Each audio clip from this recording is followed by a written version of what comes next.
Okay, so I got these dumped out. And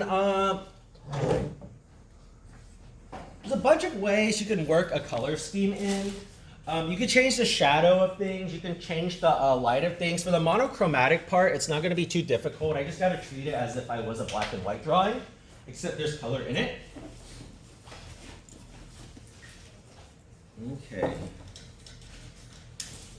How about I draw with like a marker today? Something bold.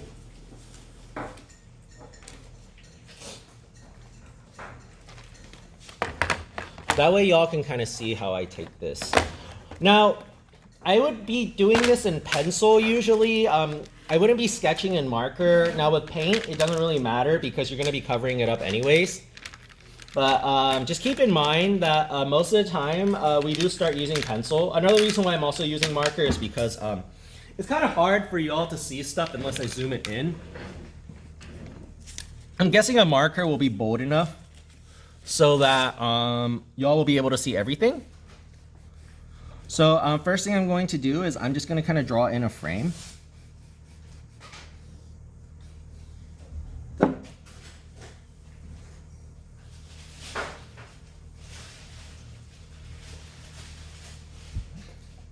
Y'all can like kind of see it.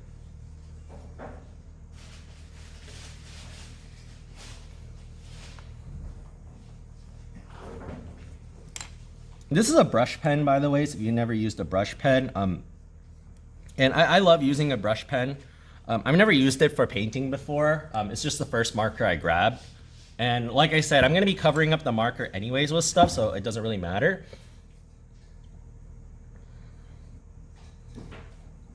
So when I'm starting a landscape, the first thing I always want to do is I want to find out where my horizon line is, okay? And most of the time, your horizon line is not going to lie right where you see it. So for example, like most of the people say like, oh, this over here is the horizon line. But that's not the horizon line. That's just where the mountain and the water meet, okay? The horizon line is where the sky and the land meet. All right, and how you can find your horizon line is usually a lot of things will start flattening. Now, in this case though, it's okay to draw that mountain line first. All right, now it's good to keep your horizon line in your mind, but as long as you have some sort of a guideline, that's okay. So I'm gonna draw that in.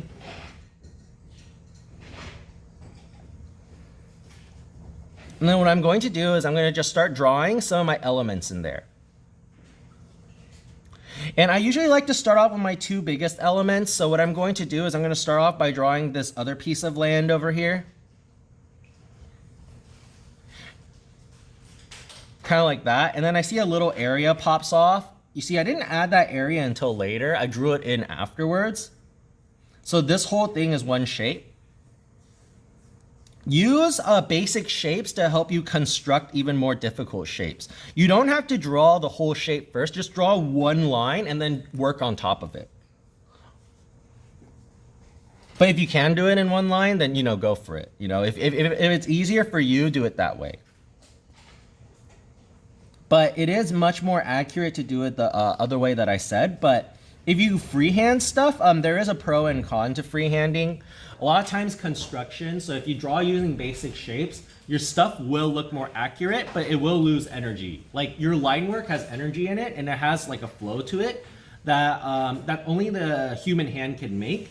And even when you construct, it kind of takes away some of that flow because you're being more mechanical about everything.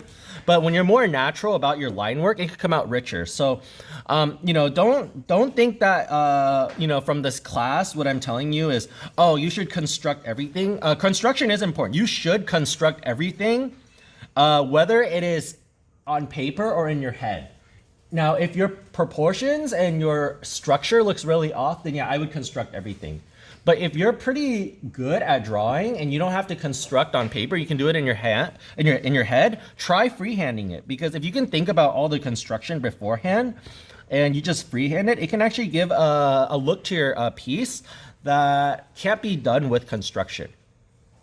Now, this foreground tree over here, I'm just gonna ignore. This over here. I'm not gonna do this yet. I'm gonna paint that in later. So I'm only gonna draw what I need, to be honest. Because with the painting, it's gonna be covered up. If you draw every detail, it's not gonna show up.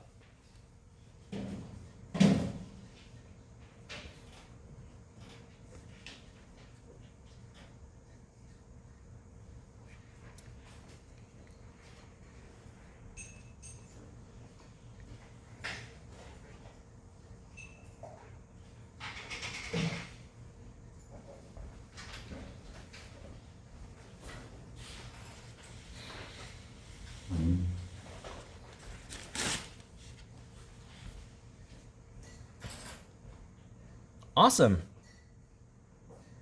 So this is all I need for my landscape. So I didn't draw that much. I just drew basically where I'm going to be blocking things in.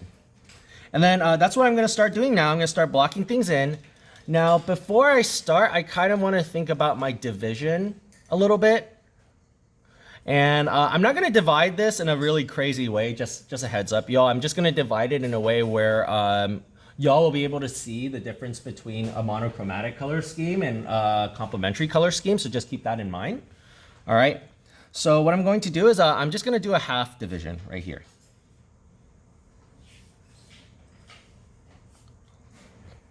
And then, you know what? I said I wouldn't draw this in, but I'm just going to draw in a little bit. Now, there's really no point for me drawing in this. In terms of like painting, there's really no point. In terms of actually layering the stuff, there's no point in me drawing this tree first, but I'm just trying to calculate my size. So that's kind of like the benefit of doing that first, is just so you can kind of calculate your proportions a little better. Okay, there we go. Okay, so now I kind of know how big that tree needs to be. Okay, so what I'm going to do is on the right side over here, I'm going to be doing monochromatic. Okay, so on the right side over here, it'll be mono.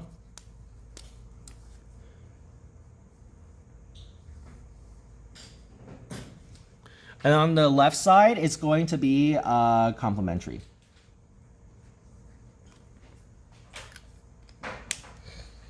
Okay, let's get started.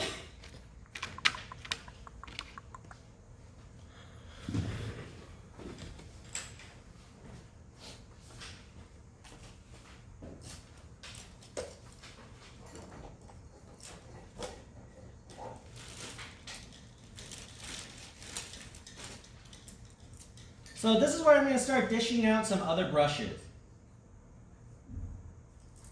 And I'm going to start telling y'all what they're for.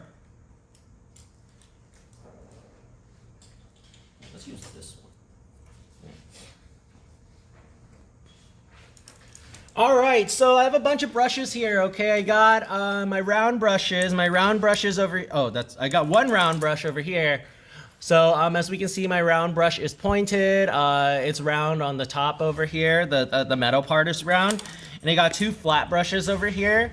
And then this one has more of like a edgier like top, whereas the other one has like more of a round top over here. No, I'm gonna be using the bigger one to do big spaces. I'm gonna be using the smaller one to do smaller spaces. Now, something to know about brushes is the length of the hair. Now, the size of the brush obviously is how much volume and how much mass and how much whatever you could like kind of take up at once. But in terms of the length of the hair determines how much you can load on the brush. All right, so the shorter the hair, the less paint it can hold. The longer the hair, the more paint it can hold. But what that also means is longer haired brushes is gonna have more paint, so there's gonna be more thickness to it. It can be harder to control if you're not careful, things like that. Whereas short haired brushes might be a little bit easier to control in terms of like how much paint you have, but it could be kind of crazy in terms of how much, it can be kind of hard to use if you don't have enough paint, is what I'm saying. So let's get started. So first thing I'm going to do is I'm just going to kind of look at my picture and I'm just going to kind of think about how I want to do this. I'm going to start off with the monochromatic side. It's a little bit easier for me to think about first. And what I want to do is I want to determine my darkest dark and lightest light first. So looking at the picture, my darkest dark is going to be like somewhere around here on the right, it looks like.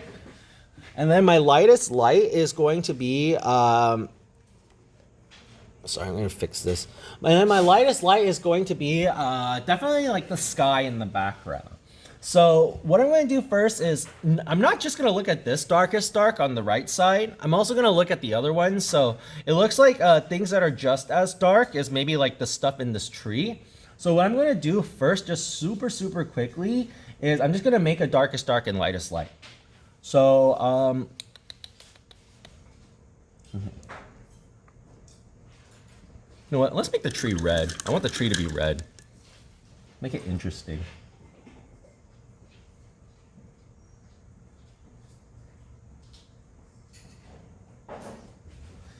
By the way, if y'all are ever wondering what a round brush does and what a flat brush does, I would actually say round brushes are really good for doing more precise things. And it has a specific flow to it. It could go like thin to thick really easily. Whereas flat brushes are really great for taking up space. Like it could fill in spaces quite quickly. But what I actually like flat brushes more than round brushes, if I have to be honest. Like if I had to choose one to use for the rest of the time, it would be a flat brush. The reason is because you could do a lot of similar things with the flat brush that you could do with the round brush. And to me, it's a little bit easier to texture with the flat brush. It's a little bit harder to texture with the round brush, but that's just a personal opinion. Okay, so I got some of my darkest dark down. Now I'm gonna get some of my lightest light down. So what I'm gonna do right now is I'm gonna start working on the sky just a little bit. So I'm gonna grab some blue, clean my brush, and then grab some white. I'm gonna start working on the background. And I highly, highly, highly recommend that y'all work from background to foreground. Find your darkest dark, find your lightest light, then background to foreground.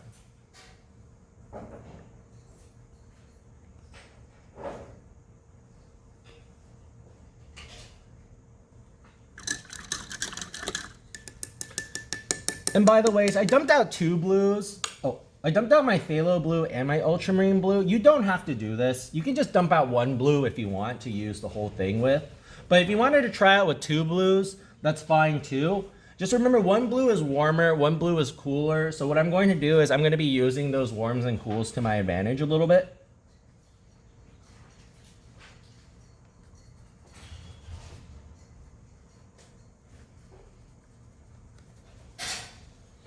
Okay, so let's get started.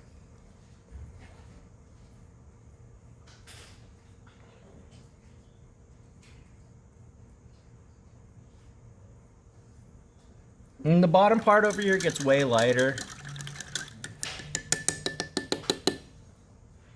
So I'm gonna grab some white, mix it with a little bit of that blue I just made, and then try to blend it over. And I really like to blend light into the dark, kind of what I'm doing right now.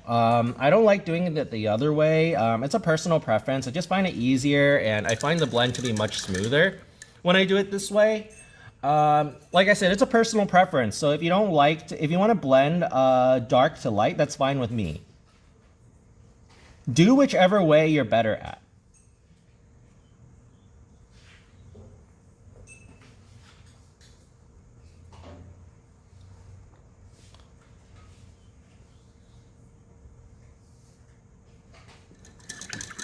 And then what I'm going to do is I'm going to jump around a little bit.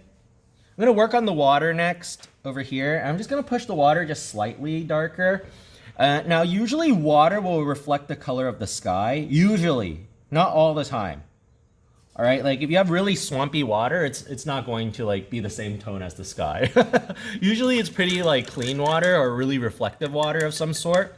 It will reflect a little bit regardless of the situation, but just be a good observer. For example, like I can tell like it's reflecting off of the sky here in my reference image. So like looking at it over here, we could tell that the bottom part of the reflection is much darker than the top part. And the camera's not doing it any justice, but I think the fact that you could still see this with the camera and you can't see this with the camera shows that this is much darker. Does that make sense? Right? And you're gonna be doing a lot of comparisons when you do when you work on paintings. You're gonna be asking yourself not just, okay, you know, this is this light and this is this dark. So, you know, where does this have to be? It's not just like that. You also have to ask yourself temperatures too. So for example, not really so much right now, but later on, when I have different tones of green, I'm gonna be asking myself, okay, so is this green better for, is this green more blue or is this green more yellow? Or is this green neutral?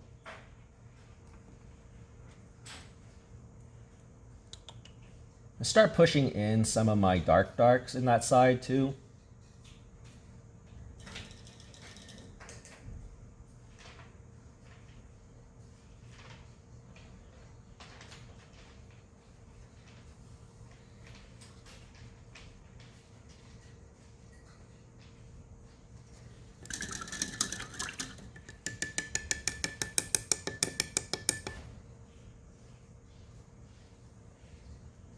Okay, I'm actually not going to use as much phthalo blue. It's starting to look too green. So I'm going to switch back just using ultramarine. There we go, that's better. So yeah, I would just probably just stick to one of them then. It is possible to use both of them, but if it gets too crazy to control, then just leave it.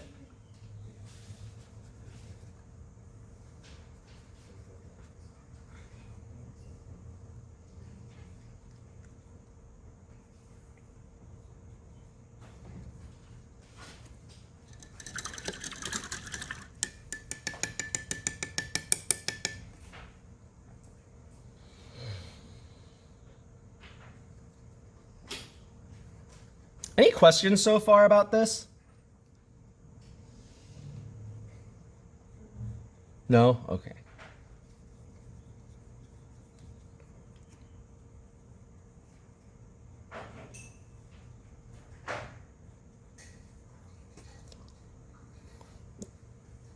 Starting to get my reflection in. So right now what I'm doing is I'm blocking in, okay? I'm just treating everything as if it was one tone.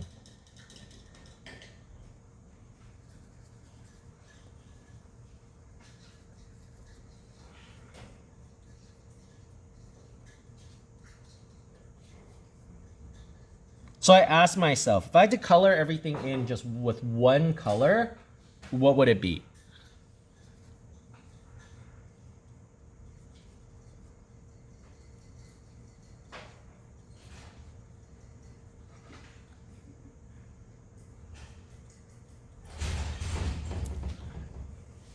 And working on this painting, what I want y'all to think about is we're not trying to make another photograph. All right, we are using a photograph to help us with this, but we are making a painting. A painting is a simplification of whatever you are trying, well, observational paintings at least, not like illustrative paintings. Illustrative paintings might be very imaginative, but in terms of painting from life or painting from observation, you are simplifying everything into a shape. So you're asking yourself, if this was a shape, what would it be? So that's why I'm breaking everything down into blocks first, is because that's the most basic shape that element is going to be, regardless of the situation.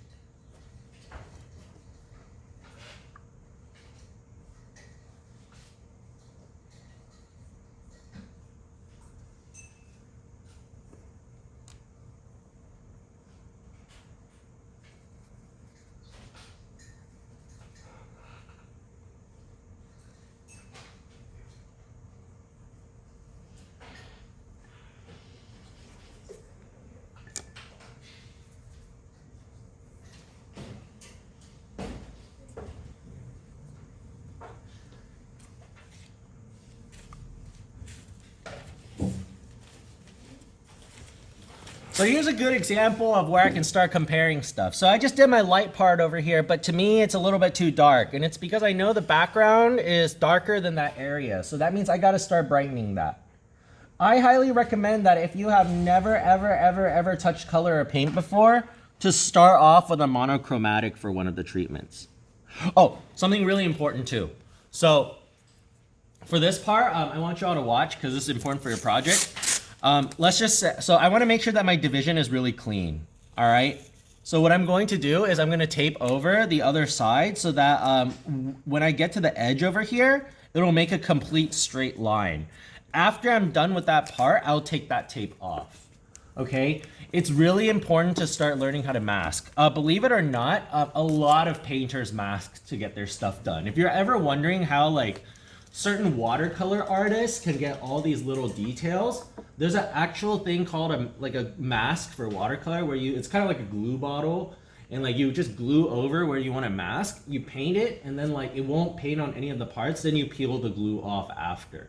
So a lot of watercolor artists do that, and that's why their stuff comes out so detailed. Sometimes they layer so much stuff on top. You're wondering like, okay, I know how to do this, but how did they organize all this like in their head? It's because they masked. All right, with masking, it makes your life a lot easier.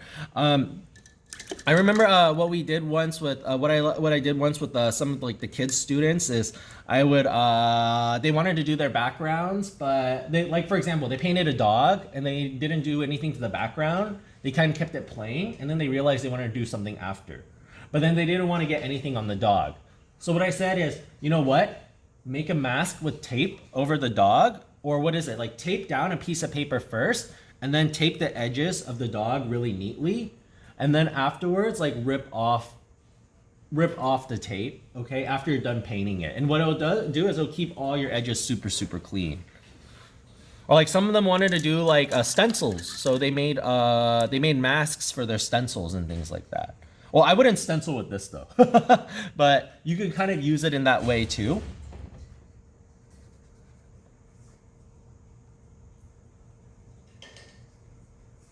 Awesome. This is a great brush. I bought this brush this semester specifically for this class actually, because the ones last semester got destroyed. Like, oh well, I've been using those brushes for like 5 or 6 years though, so it's not like they got destroyed in like because of the class, but it was just the class was those final moments I got with it. So it's kind of yeah, they all just like broke after I was done doing these demos. Because a lot of people, what is it? They try to be really neat with their brush. They try to keep everything all nice and clean. But I'll be honest with y'all. Most of the time, we are actually pretty rough with our brushes. Like there'll be moments where you have to be really nice and neat with your brush. But there's also moments where you have to be kind of rough with your brush. So for example, if I'm doing like a really neat stroke, something that I could kind of like keep in mind is, you know, I might want to move a little bit slower so that I make these really nice clean strokes, right? But let's just say that I moved a little bit faster, okay? What it will do is it provides a different kind of energy that is, so we can kind of see down there, right? If I move a little bit faster, there's a little bit of different kind of energy with my brush. There's a little bit more texture to it. This would be really great for water reflection if I wanted to use it, right? Or this would be really great if I got a different tone and I just brushed it over some rock really quickly, right? You can turn a flat side of a rock to become a textured side, right? So those are some really cool ways to do it. So think about how you want to make your brush work.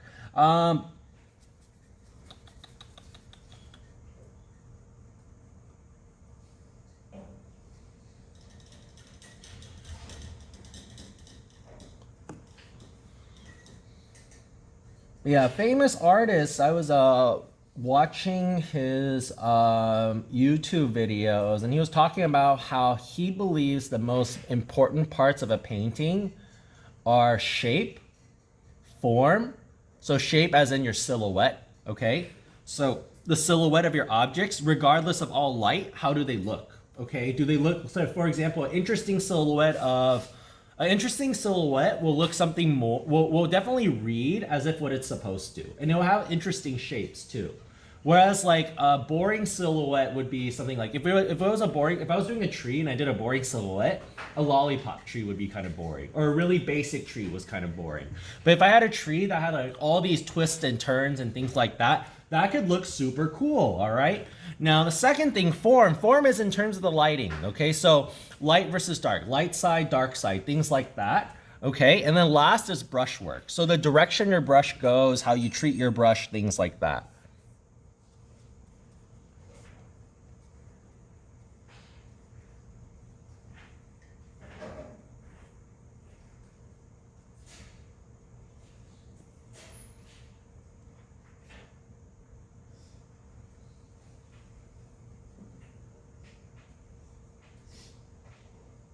And right now I'm trying to find out my values.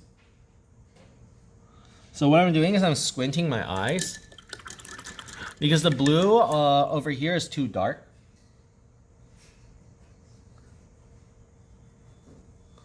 But it's hard because it's very similar to the shade that the reflection of the mountain is. So I have to find a way to divide that. And something that you have to keep in mind is not all of the colors will have similar saturations at the brightness that they're at. So what I mean by that is when I'm doing my blues, it's not going to be the same like richness that a yellow would have if it was the same brightness. Does that make sense? So like a purple wouldn't be as saturated as a yellow would at the same brightness. And a yellow wouldn't be as saturated as a purple is at the same darkness. So this is where monochromatic schemes can get a little bit difficult, but it's not too hard, I would say.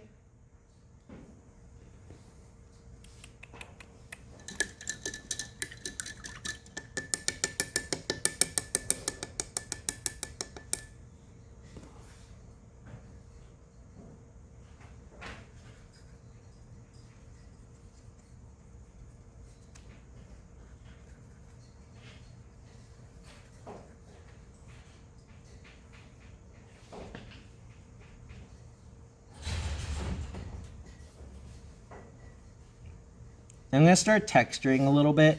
Now, if you wanted to texture like leaves and stuff or bushy things, okay, this might be kind of a nice texture to use. Over here on the bottom, kind of like that. I'm just kind of blotching my paper. The drier your brush, the more texture there is. Also, if you tap on the top really, really lightly and your hairs are split apart, you can kind of get a similar texture with that. So this is really nice if you want to do something fuzzy. Clouds are kind of nice with this too. Even though like, I would recommend though, this is really good for like small clouds. If you want to do like huge, amazing clouds, I would learn how to like actually paint clouds as form. But if you're just doing them as texture, like they're just like a little bit of clouds in like a really clear sky, this might be a really nice way to do it.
And then something I would think about too is simplify things that aren't as important, okay? So for example, this mountain in the back, there's little subtle shifts of temperature.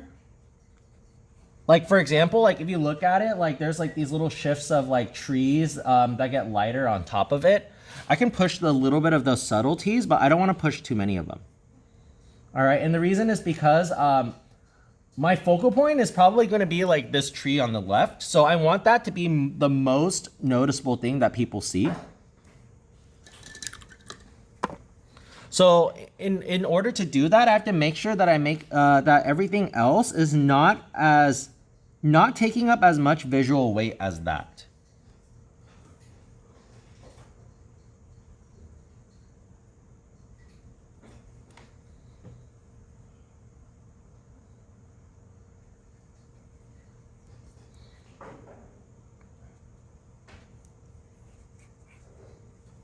And I'm actually going to get started doing a little bit of the other side. Now, what I recommend y'all to do for the tape thing is it might not be a good idea to take off the tape until you're completely done with the treatment, but for the sake of the demo, I'm gonna need, oh no.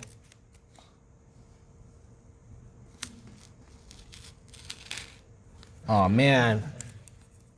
It's okay, I can paint over it, but oh my gosh. Jeez. I guess we'll have like 3D leaves in this part. So that shouldn't happen to y'all as long as you're careful. I should have waited for it to dry because what'll start happening is it started ripping the wet paper. So yeah, wait for it to dry. Don't do what I did. Okay, so what I'm going to do now is I'm going to start working on my complementary a little bit, and the reason is because like this side is like, it's like, to be honest, it's almost done. The right side, yeah, I have to texture the grass and I got to do that, but I'm going to bring the left side kind of into the same level as the right side first, and I'm going to jump back and forth afterwards. So let's see. So what I'm going to do right now is I'm going to start doing the grass on the floor. And for this one, I'm going to just stick to maybe like a kind of like a phthalo greenish sort of hue. There we go. Man, I actually really don't like how the grass is just straight up green, but it's okay.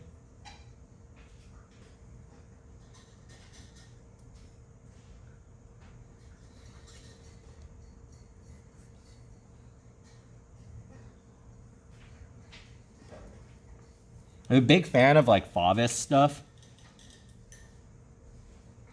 So I really don't like making like grass green, things like that. I think it makes the landscape just too, I mean, unless you're painting from observation, that's fine. But, you know, if you have a chance to make something kind of crazy, that'd be cool. Yeah, I should have went with like a blue and like orange color scheme. But I also really wanted to show y'all like how to do two really different like colors too. Because if I just only use blues, and then, you know, then I'll only be teaching y'all how to use blues. Or only demoing how to use blues.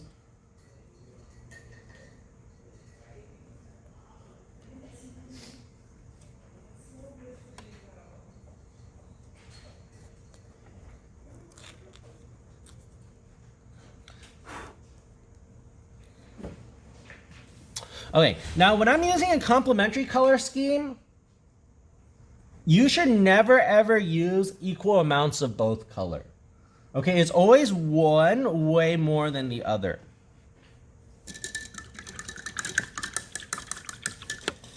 So I'm gonna kind of pick and choose where I feel like some things should be.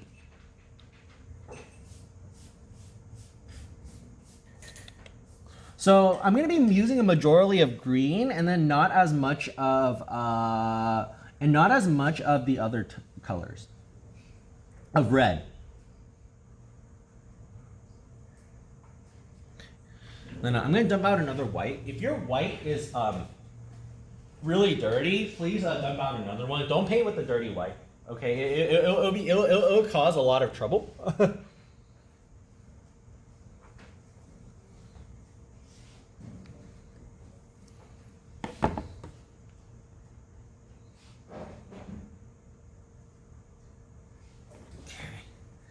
So I'm gonna make the sky green too.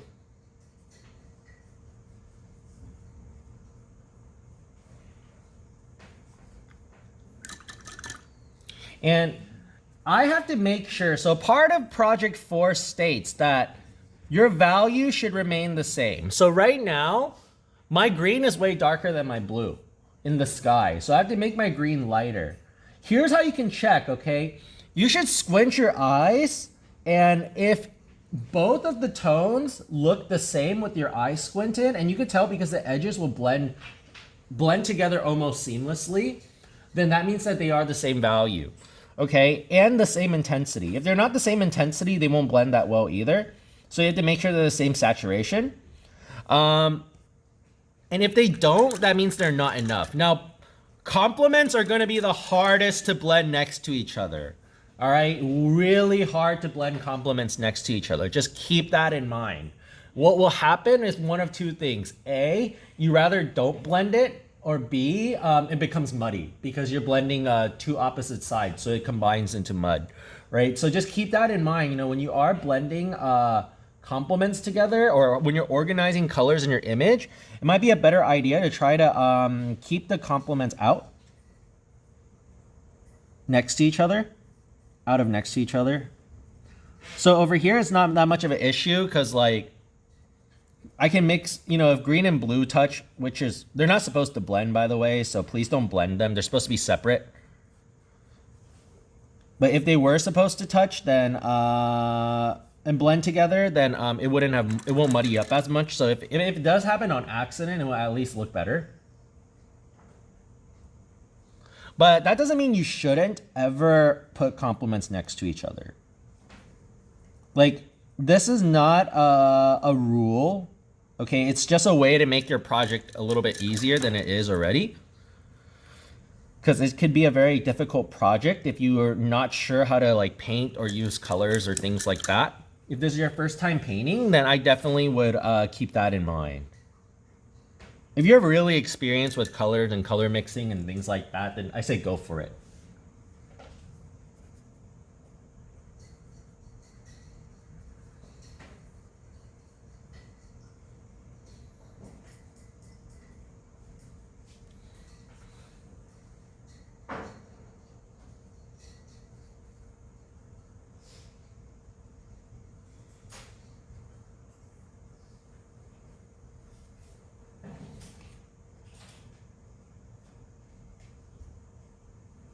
Oh, that's the wrong one. Whoops.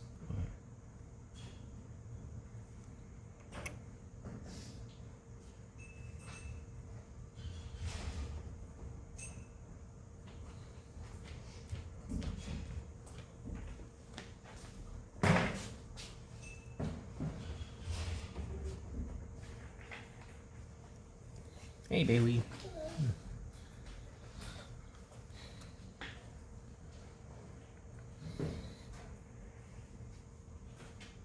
And don't be afraid to mix on the paper a little bit too.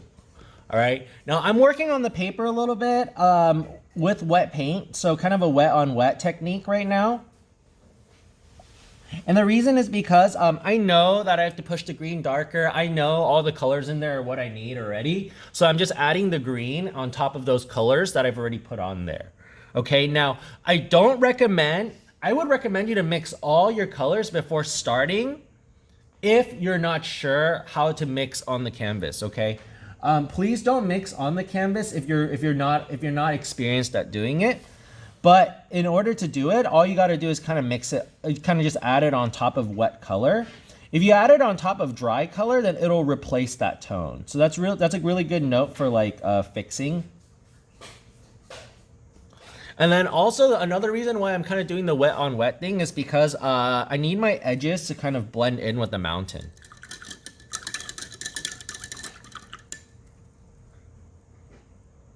Actually, my sky can be way brighter.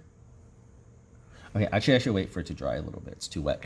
Okay, and then I'm gonna start blocking in all the other stuff in like the water, stuff like that. You know, for the water, I'm gonna make it red.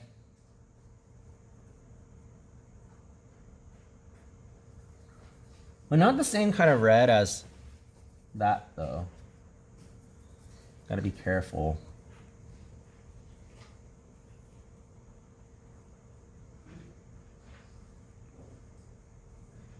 The nice thing about paint is use thick enough paint on a thin enough rip. it'll look like it's not there. But if it's like a thick enough rip, then yeah, people are gonna notice, unfortunately.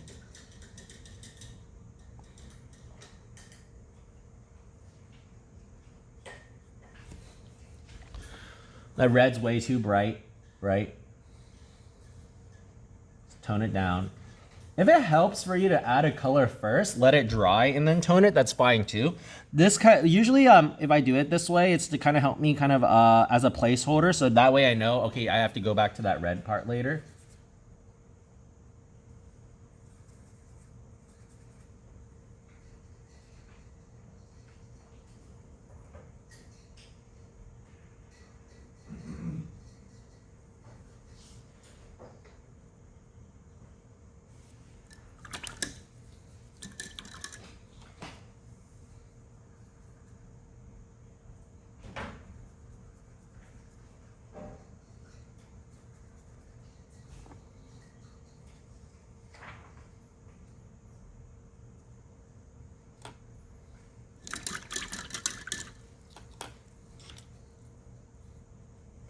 Start working on some of the other stuff. So I don't necessarily have to assign like every single one of my, like for example, like if all of my trees are green and I changed it red, it doesn't mean that I've changed every tree into a red tree. I can organize it the way I want to. Now that's not a bad idea though. You know, if you find like a pattern, like you find like, okay, this is actually, like my reference is actually an analogous color scheme. I've realized all the trees are green, all the water is blue, and all of this is, all the other stuff is yellow. Then what you could do is then you could do that. Then you could switch. So then maybe if you wanted to do like blue, purple, and red instead, you could do like, okay, now I want all the trees, all the blue stuff to be red, and then all the green stuff to be blue. You know, you could do it that way too. All right, but you have to identify your color scheme first if you plan to do it that way. Otherwise, I can guarantee you it will be really hard to do.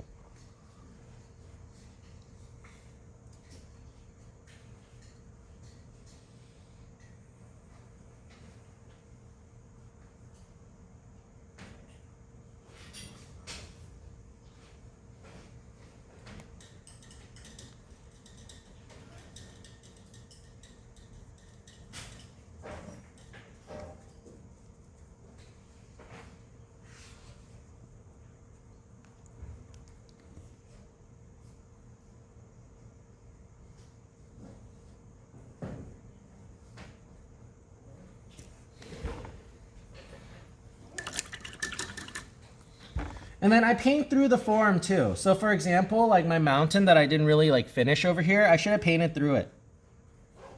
And then you can see me covering up my red tree a little bit. That's fine too.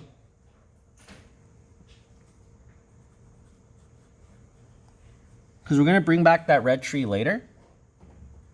So I'm not too concerned about it.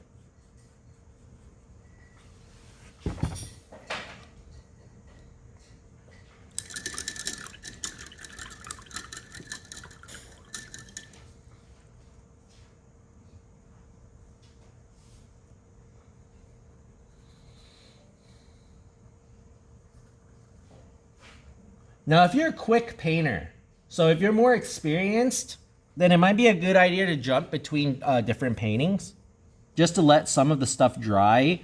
A lot of times, if I need to let stuff dry, I work on another section that's not next to the part that I want to dry. And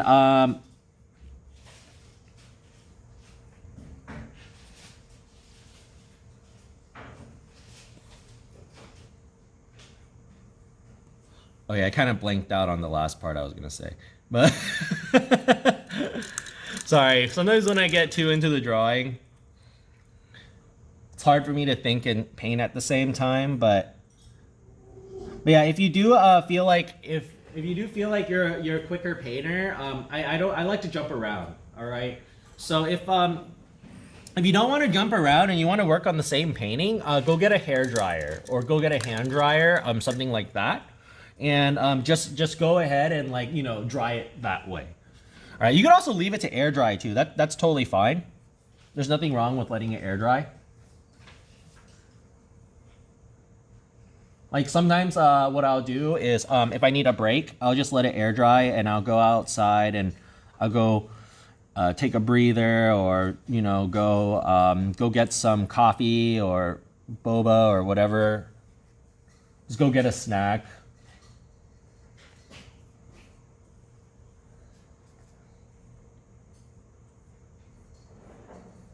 And it is important to take breaks. If you're stuck in this loop where like you're constantly working on the same thing over and over again, and it's not looking how you want anywhere at all, and you're getting frustrated, take a break. That's my biggest tip for that is take a nice break. Take like maybe like an hour off of your drawing just to go like relax. Okay. Believe it or not, relaxing and taking a break will really help make your piece better too, because what it will do is it'll give you, first of all, it gives you time for your eyes to refresh itself. So you're not like looking at all these things that you think should be there. You're coming in with a fresh new pair of eyes. So you're gonna start seeing stuff that that you might have not noticed, that might be easier to fix or easier solution to your problem. Amber alert. Anyways, man, as long as it's not a fire drill, I hate doing those. Those are crazy kind of. and then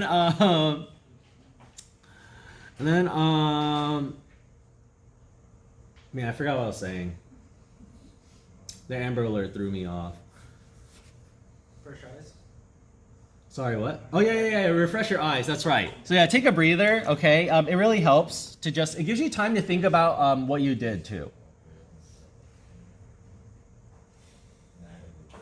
Like if you're wondering, like, oh, okay, you know, I did this with this tree and I made it this color. Maybe I don't like that, and maybe you're not thinking about it at the moment, but sometime during your break, if you know you're going to be going back to your painting after, then you probably will think about it.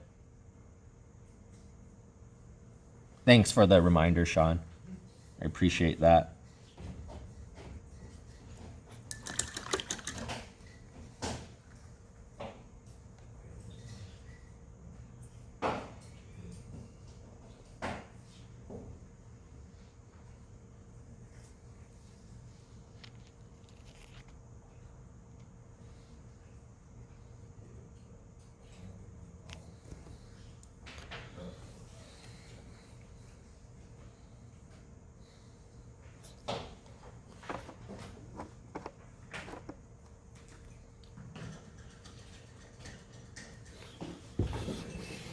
Okay, so right now what we're gonna do.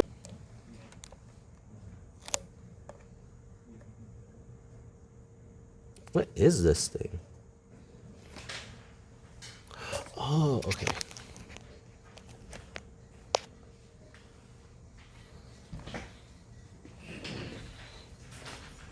Okay, so let's continue. So I got my mountain in the back kind of set. I almost have everything blocked in. I should have everything blocked in though, so that's not good that I don't. Let's just do that super quick.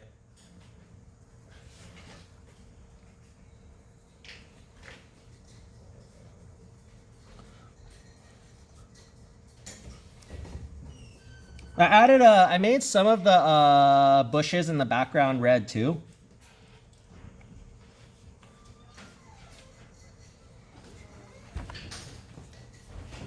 So there we go. And then let's zoom out so y'all can see more of this image.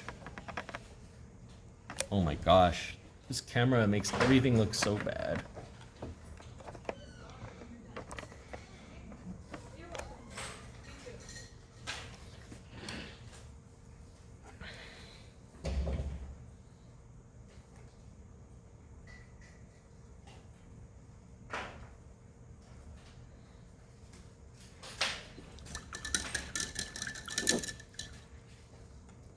Okay, so let's get started doing some of the details and stuff.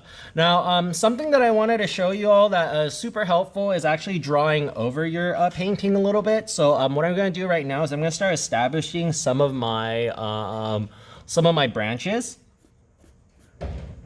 So I'm looking at where they're coming out of. What might help is just for me to kind of draw a section that they're coming out of.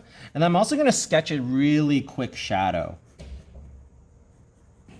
And this is super helpful to do. I draw on my painting all the time. It's an amazing technique.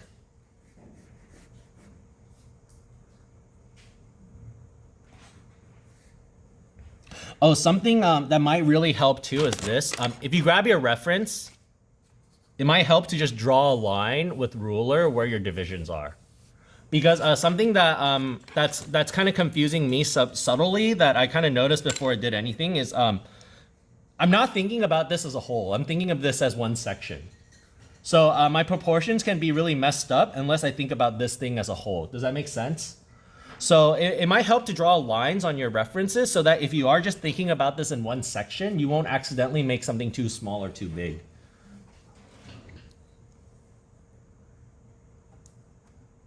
And they have like a little pool of water over here. I'm gonna make it red.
So I'm gonna do just a bit more sketching over my my paper, just so I kind of know where my tree branches are. Like I said again, and what I like to do is I always like to get if you have multiple things. Like for example, I have like 6 tree branches. What I always do is I get the middle, I get the outer 2, I get the middle ones, and then I fill in the in betweens.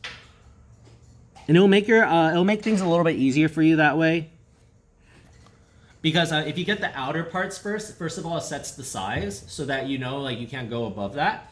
And then once you do the outer parts, all you got to do is manage like how far the inside stuff is compared to each other.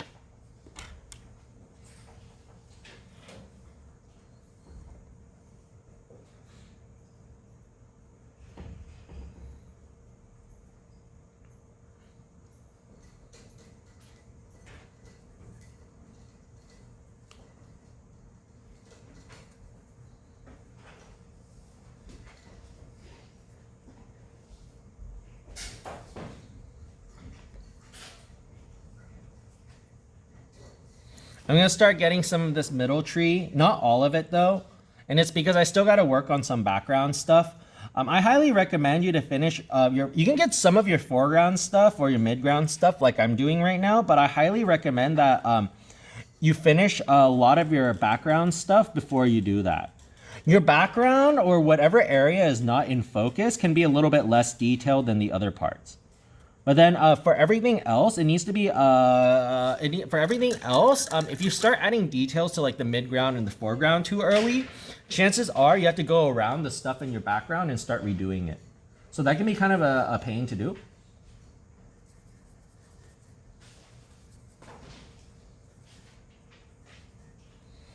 We'll start pushing out my lights for some of the areas. It's like barely noticeable though. Let's try again.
I'm starting to push some brights.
And then I'm going to make a little bit of mud.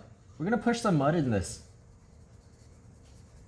So don't forget that that's also an option too, is when you're doing complementary colors, you can also use mud to your advantage. Neutrals can be used in any color scheme. Start pushing some lights onto the water too. So similar to what I was saying earlier about working in the background, as y'all can notice, I'm not really I'm like making sure I do the water over there, like the little puddle, before I start the grass, because once I start putting grass textures, it could start to once I start putting grass textures, I wanted to make sure that it overlaps the water, so I'm making sure that I work on my backgrounds first. And that also includes my shadow too.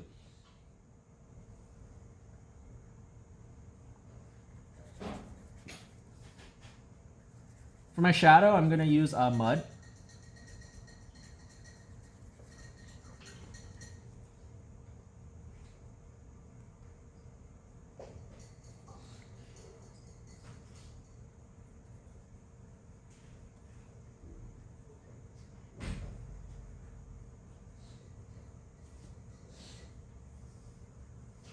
And it gets a little bit lighter as it goes away from the shadow. So what I'm going to do is I kind of just blocked it in first. And what I'm going to do is I'm going to add some color to the mud that I made that brightens up the mud. And then whatever it brightens up into, that's what I'm going to replace that other part with. So, okay, that's still too dark though.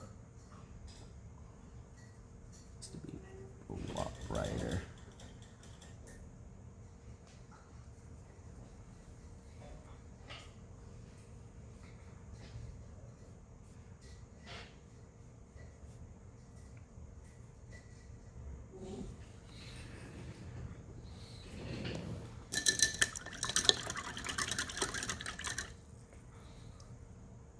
There's like this red patch on the background.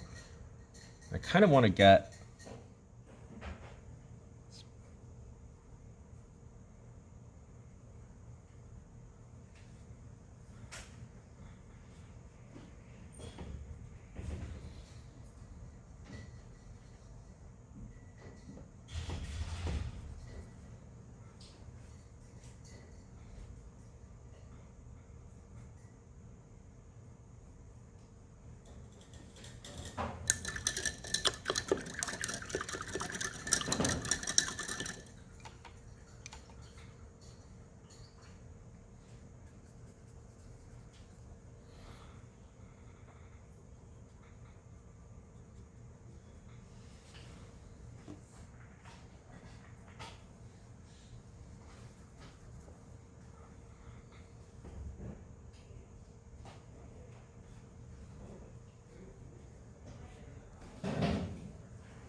okay, I'm gonna start pushing my focal point a little bit.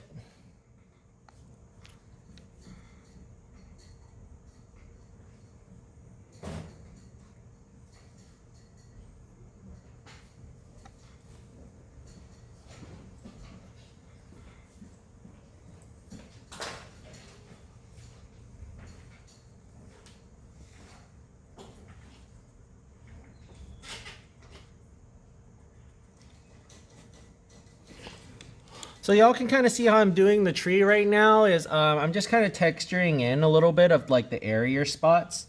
And I start off a little bit lighter just so I kind of know where my leaves are supposed to be. And what I'm looking at right now is I'm kind of like judging areas such as like which areas have more leaves that are condensed and which areas have less leaves that are condensed. And how can I show it as a shape?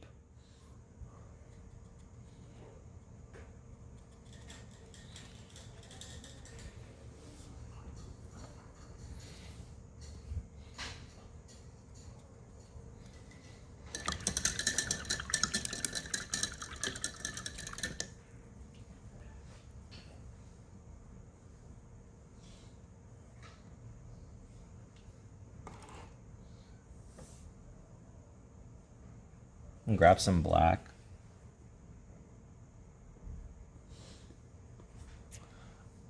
Now, in terms of using white and black, it's okay to mix with them, but using them straight up as a color, I would really limit. Now, if you're doing a specific color scheme that involves like that has some white and black, that's fine. Like if your design has that. But if you are if you want to paint things a little more realistically, usually white and black are really rare in real life. And it's because I think I've talked to you all about it before. I always ask students, what color is the wall, and they'll say it's white, and I'll be like, okay, so if that's white, what color does that make the light then? Because the light is brighter than the wall, right? So what color should I make the wall then after that? And they're like, oh, then it's supposed to be a gray. And I was like, that's right, and it's supposed to be a gray. Oh.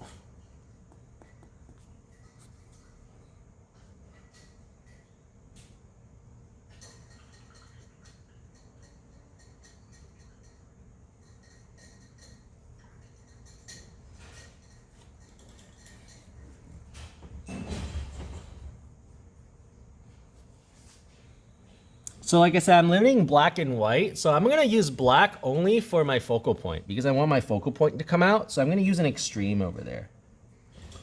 I save my extremes for areas that I want people to, where I want to exaggerate. So if I think it's really dark, then yeah, maybe that's where I'll do it. Or if I think it's really light, then yeah, maybe that's where I'll do it.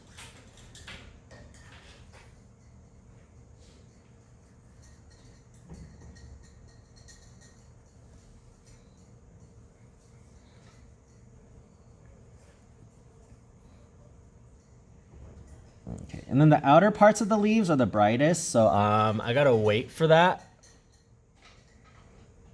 I'm gonna build up some more darker leaves first. So that part is gonna be the last part that I kind of work on.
And start pushing some of the grass textures on the floor.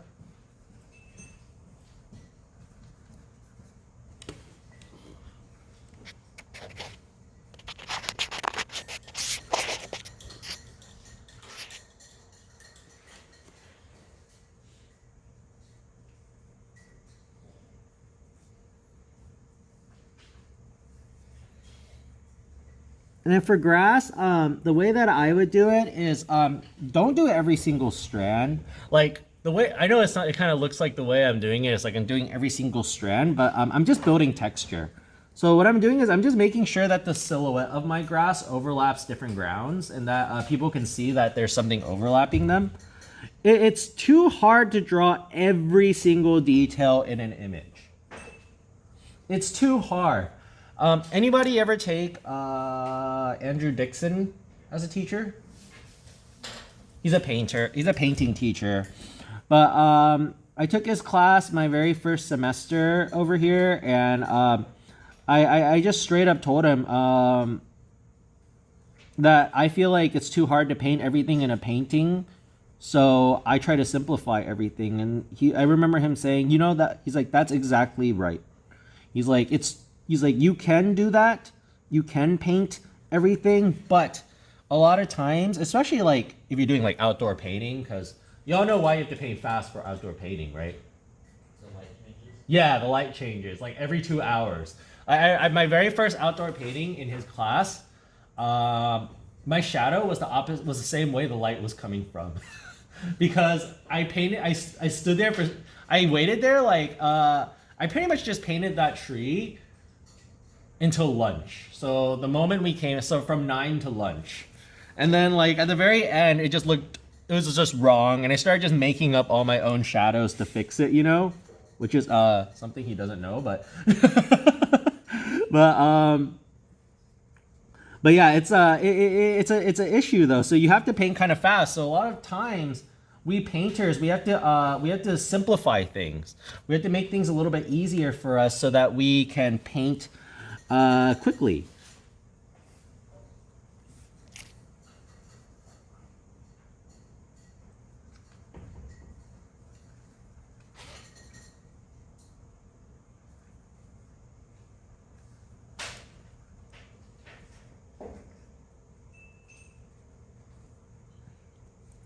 So I'm just adding kind of like brush strokes that kind of imitate grass, kind of like what I'm doing right now. And some of it is going to look kind of tacky at first, but I'm going to cover it up. I'm just building up my shadows. I always build up shadows first, and I build lights over my shadows. So that's kind of something that you'll see. And I'll walk around and show y'all what the painting looks like too, because the camera is making everything look really gross. Like it's showing all these textures over here that is like very, very pushed back in mine. So in a sec, I'll go around and show y'all what my progress actually looks like.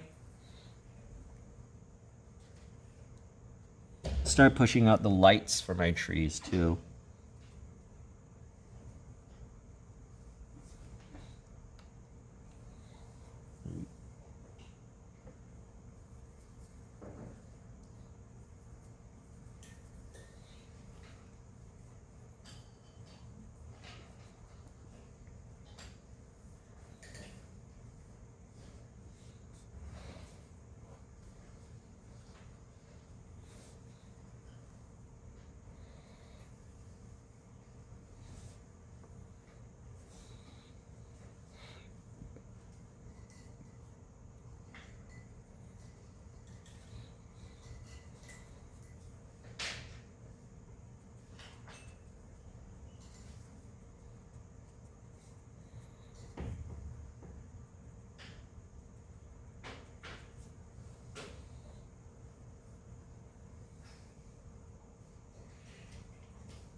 Did y'all hear about the Assassin's Creed Notre Dame thing?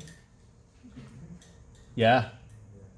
It's kind of it's kind of a, I mean, it's cool though. I think it's really cool of them to do that. I hope they rebuild it.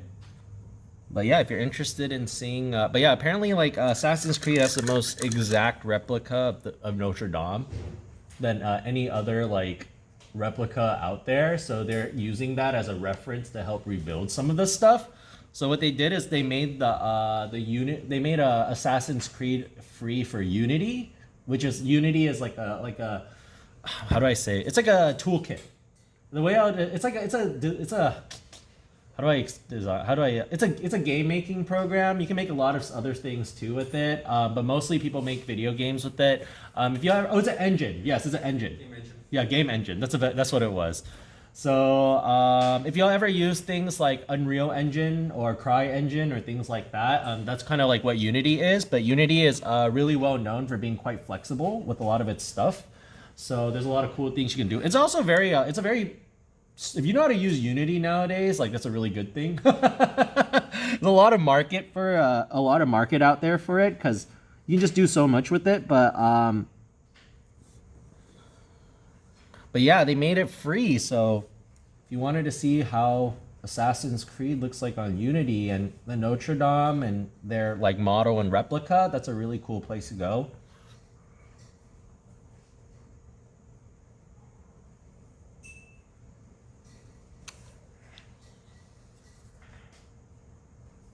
Did you know that the building was created by one person? By what? The building was created by one person. Notre Dame? It was a woman and it took her 2 years to finish it. Only 2 years? What? Oh my gosh, no, I didn't. Dang. She's a beast. I wish I could do that.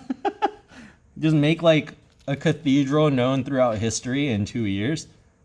That's insane. Yeah, it took her over 14,000 hours That's so nuts. to recreate in the game.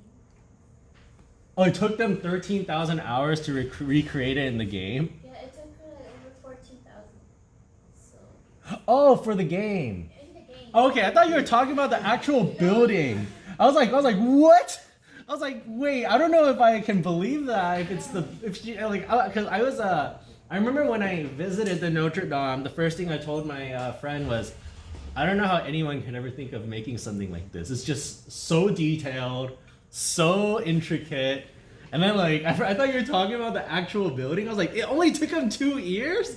I was like, that's crazy. Some people take like 10 years just to make one building in LA, you know? Like, let alone like a bunch of sculptures, gargoyles, spires that also functionally work. Like, okay. So it took them that's still pretty crazy though. 2 years to make the replica for the Notre Dame is still quite insane, I gotta say.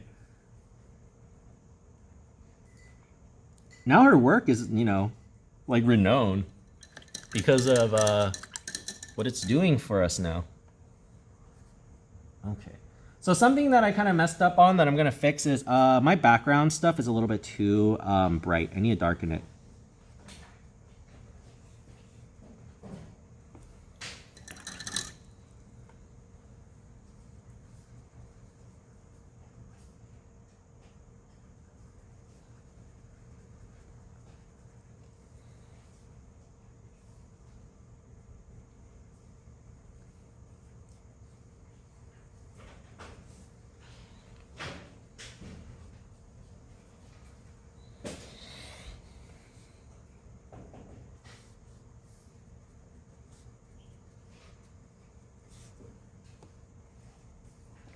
Just a heads up, I may not finish like every single detail on here.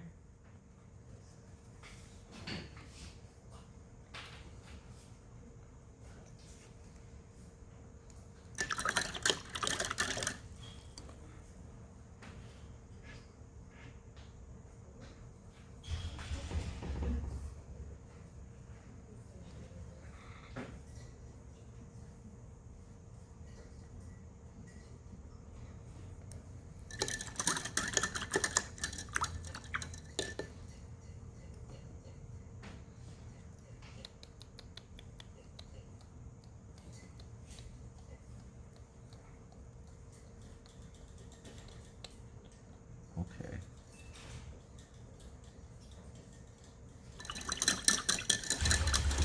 By the way, does anybody want me to work more on this monochromatic side?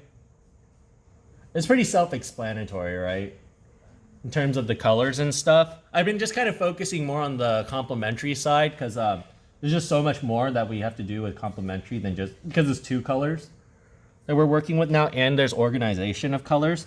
The other one, you're just working with values.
Now, like I was saying earlier, it's a lot harder to organize when you have other colors. For example, just now, one of my bushes in the background was a little bit too red.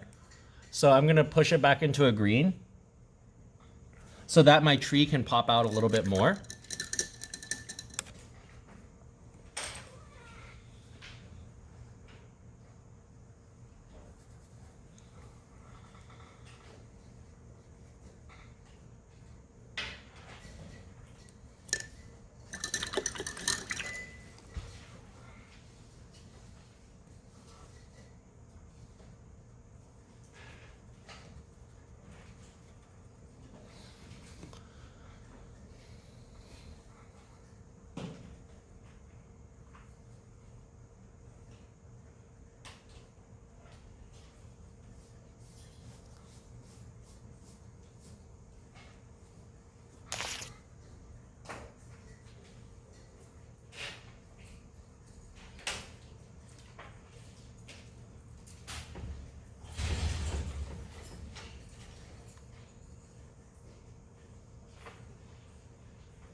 I'm starting to build my branches in there.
I'm just waiting for my tree to dry over here, and I'm gonna start pushing some of the lights that are in this dark area. So in the meanwhile, I'm actually just working on the stuff in the side.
I'm starting to push a little bit of my highlights on the tips of the leaves.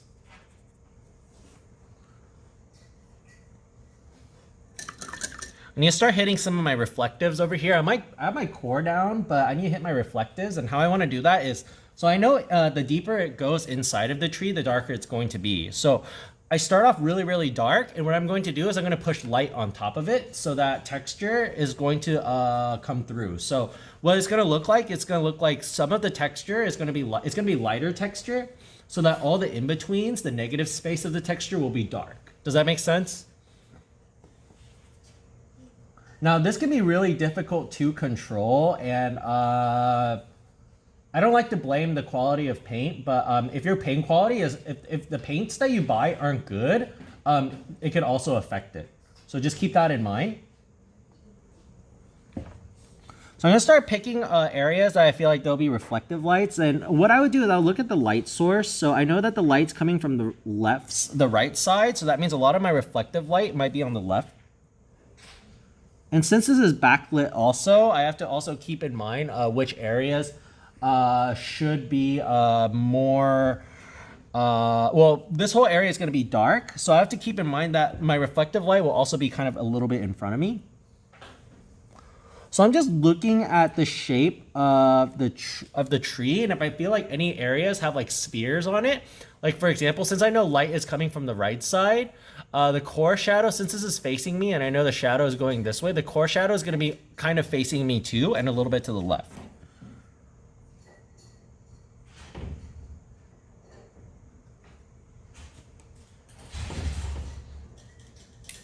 And there's a cool trick you can do too, and to kind of like get more textures is if you get your brush and you kind of pinch it over here. And like I said, this is why I said we're kind of rough with our brushes. Is like, I don't really care like if this brush gets broken or not, unless I've used, as long as I've used it for about a year, I'm okay, I would say.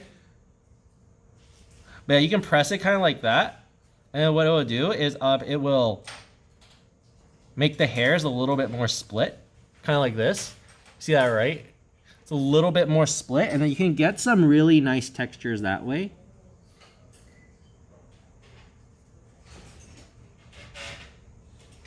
Anybody watch James Gurney?